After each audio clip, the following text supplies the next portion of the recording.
ఇప్పుడు ఆ రాత్రి అంటే మొదటి రాత్రి జైల్లో ఎలా గడిచిందమ్మా?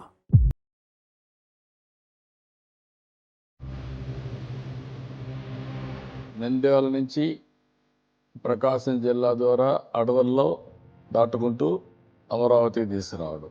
రాత్రంతా ఇన్వెస్టిగేషన్ పేరుతో తిప్పి తెల్లవారితో మెడికల్ టెస్ట్కి పంపించడం. అక్కడి నుంచి మళ్ళీ అక్కడ ఇక్కడ తిప్పి కోర్టుకు తీసుకురావడం. కోర్టుకు తీసుకొచ్చి సాయంత్రం వరకు ఆర్గ్యుమెంట్ నెపంతో ఆర్గ్యుమెంట్ చేయడం. మళ్ళీ రాత్రి మిడ్నైట్ తీసుకుపోయి రాజమండ్రి జైల్లో నన్ను జైలుకు పంపించడం.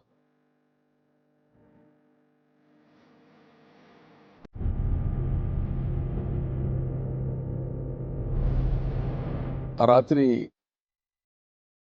ఏంటిది, మనం చేయని తప్పుకు శిక్ష అవ్వడమే కాకుండా జరిగిన విధానం కూడా ఆలోచించినప్పుడు గుండె తరక్కపోతుంది.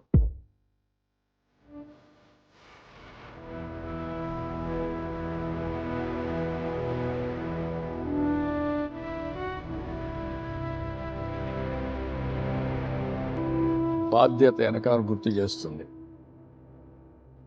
నేనే డిమారలైజ్ అయితే ఇంకా ఏమీ ఉండదని. నేను పోయినప్పుడు కూడా కొన్ని సంఘటనలు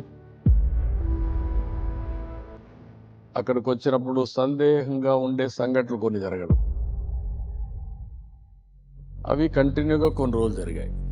కానీ ఎక్కడికక్కడ ధైర్యంగా ఎదుర్కొన్నాను కాబట్టి నా జోలికి రాలేకపోయారు. కానీ లేకపోతే ఏమయ్యేదో అందరమారిగా ఇంకొక డిఫరెంట్ చరిత్ర ఉండేది. జరిగిన తర్వాత ఇంటికి వచ్చినా కూడా మీరు చూస్తే ఎప్పుడూ మనసులో ఉండేది. బట్ ఒకటే ఆలోచించాను, ఓకే సరిపోతే ఒక క్షణం.